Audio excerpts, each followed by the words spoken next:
Hey, Bean and Bailey here, and I'm with my friend Bradley Bean, who is showing me around Morristown. My name is Jackson Bailey.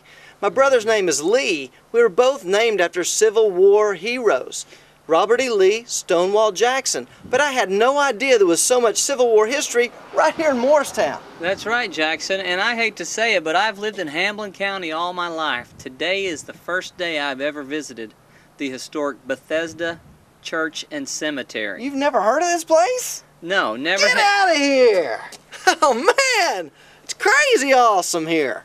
There's some Civil War history here. That's right. The Bethesda Church was actually a congregation that began in 1835. When the Civil War started, the congregation was divided between people loyal to the Union and people loyal to the Confederacy. So people were still coming to church here, but the North sat on one side, the South sat on the other. That's right. Well, actually, that happened after the Civil War, because during the Civil War, they did not go to church here because the church became a hospital, because there were many wounded soldiers in this area from the Battle of Bean Station, the Battle of Morristown, and the church was used as a hospital. Now, after the Civil War, the congregation was divided, so much to the point that it ended up, ending the life of the church, and one group left and started First Presbyterian of Morristown, and one group left and started a church in Russellville. That is crazy. It reminds me of that story of that guy on the deserted island. You ever heard that one? He's out there on a deserted island. He's the only one living there. And a group of people come to rescue him. And they go, "Hey, what's that building right there?" He goes, "Well, that's where I go to church." And they go, "Well, what's that building over there?" And he goes, "Well, that's where I used to go to church." Anyway, very historical place. Come check it out. It's awesome.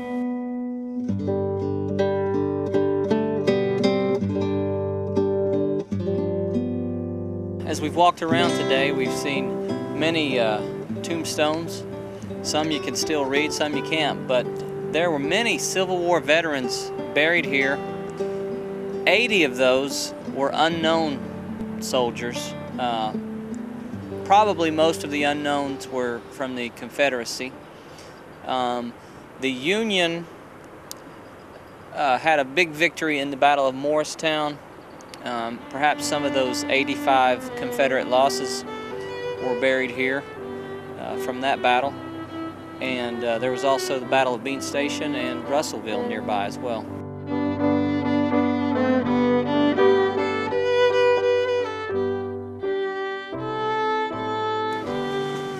Wow, just walking through those cemeteries today, seeing those tombstones just really struck me, you know, the brevity of life. That's funny you said that. I was thinking the exact same thing.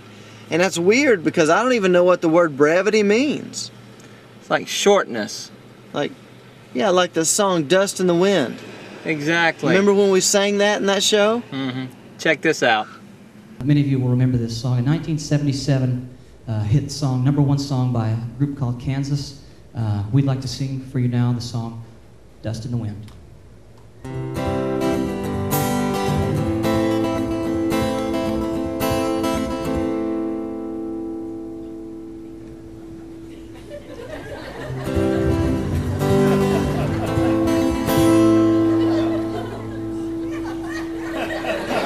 That's where you sing. Oh, I didn't know what you were doing. I thought, well, hello to you. We've been on stage together for an hour. Okay, sorry. I thought you knew. I thought you were going to sing the song. No, you always start the song. I'll jump in on the harmony. All right, you start the first verse. All right, here we go. Sorry. My fault. I close my eyes only for a moment, and I can't see. You know what I'm saying? Sorry, Brad, I can't see. Open your eyes. Oh, there you are.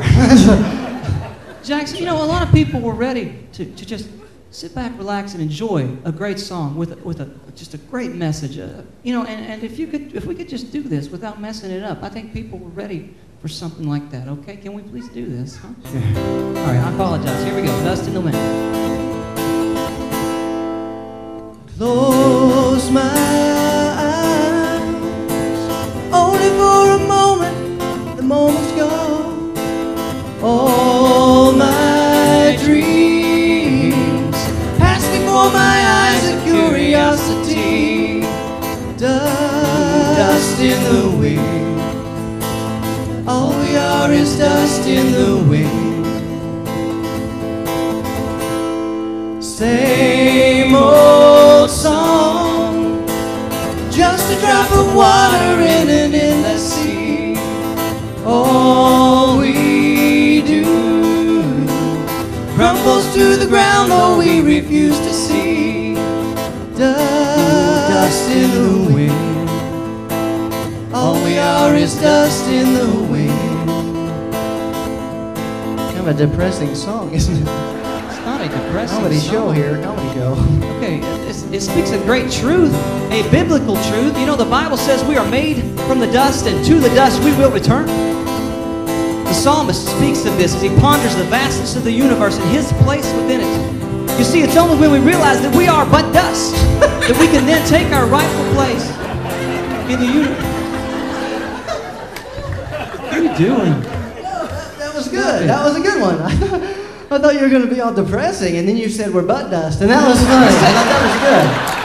I thought that was a good line. I didn't say that. You did say it. No, I didn't. You said the psalmist was thinking about the vast expanse or something like that, and then it hit him. Man, I'm butt dust, and I thought thought it was funny. Stop saying that word. Look, you're missing the very important message. This classic piece of artistic expression. This song is asking us to live for more than the temporal, the here and now, to live for the eternal. Do you understand?